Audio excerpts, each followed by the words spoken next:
Very good afternoon, my dears. So, after a long time back, uh, we are continuing our classes. Hope you're fine. So, regarding your test, also you have came out with good marks. Okay, fine, but still you need to put a little hard work towards it. Okay, so these forthcoming days we will revise the grammar sections one by one. So today we will start with the tenses, right? Today we will start with the tenses. So if you have book, please turn to page number 13, right? If you have book, please turn to page number 13. So if you see tenses, just as an introductory, today we will go through these things, right? So you know very well, if you want to talk a language, tenses helps you to classify the timings, right? Tenses are much important to identify the timings. If you want to speak the language, the English, right? If you want to speak English without mistake, then you should know the tenses clearly, right, children? So if you learn these tenses, that will help you to speak English without any mistakes, as well that will serves you to answer for the questions regarding the 1 marks, right? So if you have book, turn to page number 13. Right, we will go through these areas as an introductory part today, right? So we will start with the simple, continuous, then perfect, then perfect continuous, right, my dears? So we have 3 tenses. The first one is, as it is given in the book, past tense, and the present, and finally the future. So these things will classify, right, the timings when the incident happened, or whether certain things is in progress, or it already happened, or it is going to happen, right? So to classify these things, it is much important to clarify these things. So first we will learn about the usage. Under what usage the past tense can be used, under what circumstances the present tense can be used, and how we can use the future tense, right, my dears? Fine. So the past tense, don't go for the example at a stretch in the beginning. No. First you have to learn the usage. You should know a clear idea about the usage. After that only you have to go for the examples, right? So if you learn the usage, or if you learn the explanation, then you can easily understand the examples as well, the forthcoming parts, right, my dears? Fine. So what is the usage for the past tense? That we have to learn, that we have to know. You know already, I think you have read clearly about tenses in the 10th standard, right?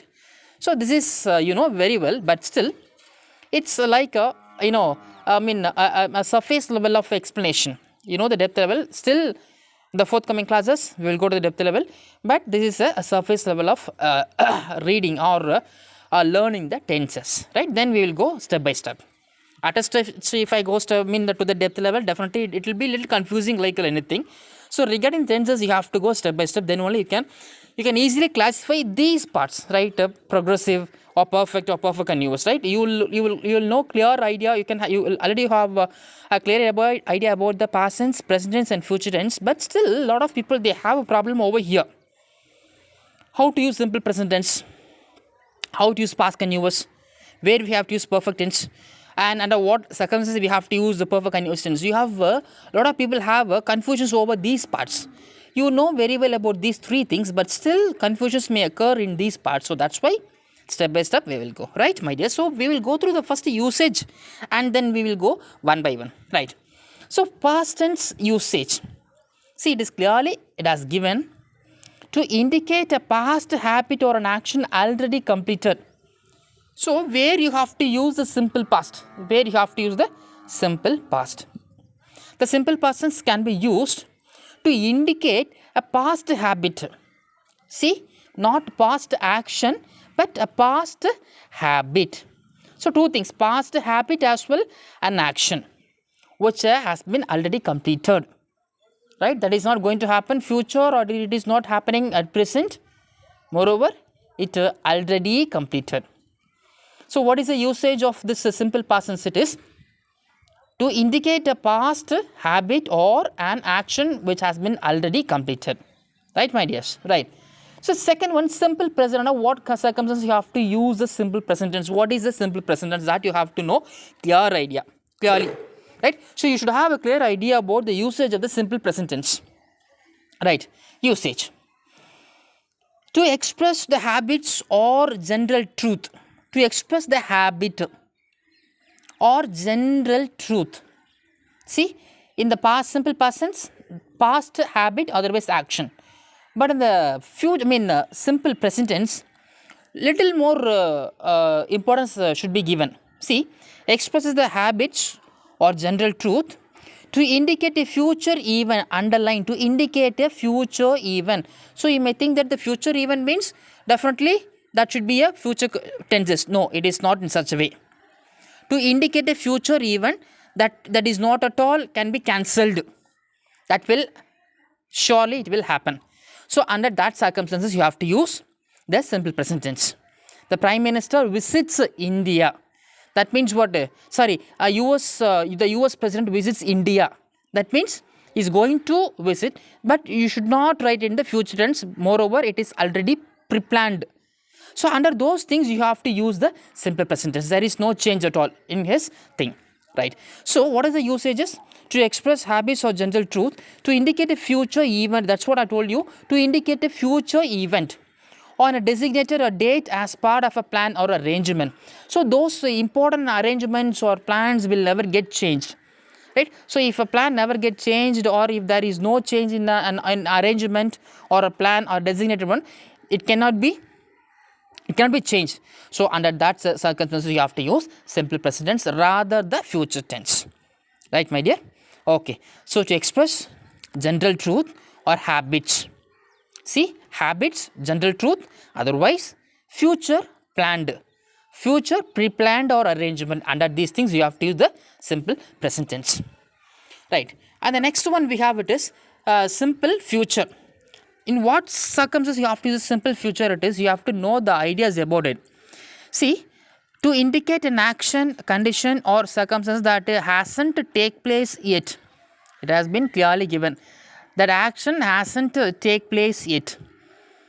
So, these things, this is already happened, completed, and these things, one it is to express the habit or to indicate a future event.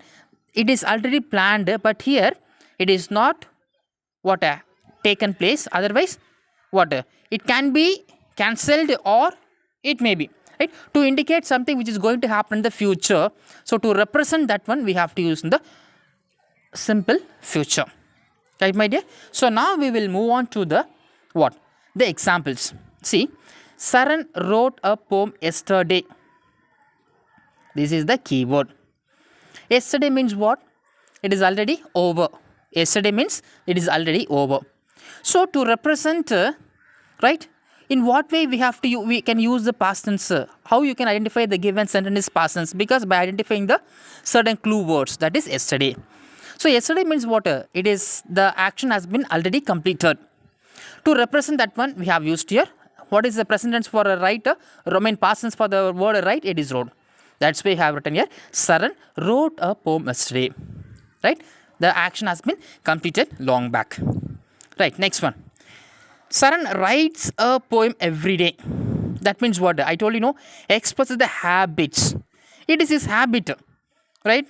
Goes to temple every day, right? So, to express a habit, Saran writes a poem every day. So, it is Saran's habit to write a poem every day. That's why we have used here simple present tense by adding s to the verb here. Right, my dears? Right? Okay. So, listen here.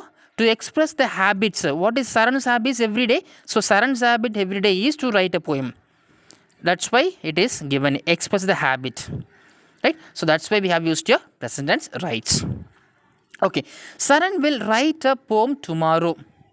So you know very well the tomorrow word indicates the thing that is going to happen in the future. That's why we have used what? Will write. So he may write, otherwise he may not. It is not yet pre-planned. It is not yet arranged. Right? He may write or he may not write. So, but it is going to happen. In such a way, we have to assume. Right? So the action is going to happen is going to take place in the future. That's why we have used will or shall. Right? You can use shall, otherwise will. But in what circumstance you have to do shall? When the sentence starts with the subject I, then you have to go for shall. Otherwise, we have to go for will only. Got it, my dear? When a sentence starts with the subject I, that is going to happen in the future, then you have to go for shall. Otherwise, whatever the subject comes, you have to use the will as a verb here, be form verb. Right, my dears? Right. So I think you got clear with this. Simple past, simple present, and simple future. Right. So next, second, right, we will go on to the continuous tense. Right, my dear? So up to this we will stop, because step by step we will move on, right? Okay, fine. Past continuous. Right. To indicate an uncompleted action of the past with or without time. To indicate the persistent habit of the past with continuously, always, forever, etc. Right. Sarin was writing a poem when his friends arrived. See, listen here. To indicate an uncompleted action. What is uncompleted action? Was writing. When or while. Right? So, if you come across certain words like when or while, then you have to use the past continuous. That is a clue word. So, how we have used here yesterday, right, and tomorrow. That means yesterday means that is past tense, and tomorrow that means future. In same way, if you come across while as well as when, then that one it is what? Past continuous. When his friends was arrived, at that time he was writing a poem. Right? Okay, fine. Present continuous. You know very well, that is very easy. What is it? To indicate an action occurring at the time of speaking. Right? What I am doing now? I am taking class. Right? I am taking class and you are listening. So the action which is happening at that time, right, occurring at the time of speaking. So the some things will happen, right, at present. So what are the keywords you can do? You can find it is at now, at present, now. So if you come across these kind of clue words, that is what is the hidden meaning? It is the action is on process. So for those things we will use in the present continuous. Right, my dears? So already we have read about formulas in the active voice, passive voice. Same it is coming here, right? See, subject plus am, is, or plus verb plus ing. Same for the past continuous, subject plus was, were plus verb plus ing. Right, my dear? Okay, fine. And then future continuous. What is the usage for this future continuous? Very easy, my dear. Just listen here. To indicate what will be going on at some time in the future, to indicate planned future events. See, so by this time this will be happening, right? By the end of this thing will be happening. So we used to say, no, next year by the time we will be in abroad, right? He will be traveling, right? By this time next year he will be traveling. So to indicate the thing which is going on at some time in the future, but definitely it is going to happen, right? But it is not happening yet, but at this time in future this will happen, right? So to represent that one, we have used here for future continuous. So what is the formula for future continuous? It is will be plus verb plus ing. See, will be plus verb plus ing. Will be, what is the verb here? Write. So writing a poem when his friends arrives. Right? Okay, fine. So up to this we will stop. Right? So today we have seen simple past, simple present, and simple future, as well present continuous, past continuous, and future continuous. So again you go through these things and it will be easy for you to identify, or easy for you to clarify, or easy for you to learn, right? So go through this video once again, or go through the examples once again, then only it will be easier for you to understand, my dears. So the remaining next part we will see it in the next class. So today we have seen simple as well as continuous, right? Simple past, simple present, simple future, as well as past continuous, present continuous, and future continuous. So next class we will see about the perfect tense as well as perfect continuous, right, my dears? So once again I'm telling you, go through this with the examples, then it will be easier for you to understand. So go through this video once again, right, and have a clear idea about this, my dears. Thank you. See you.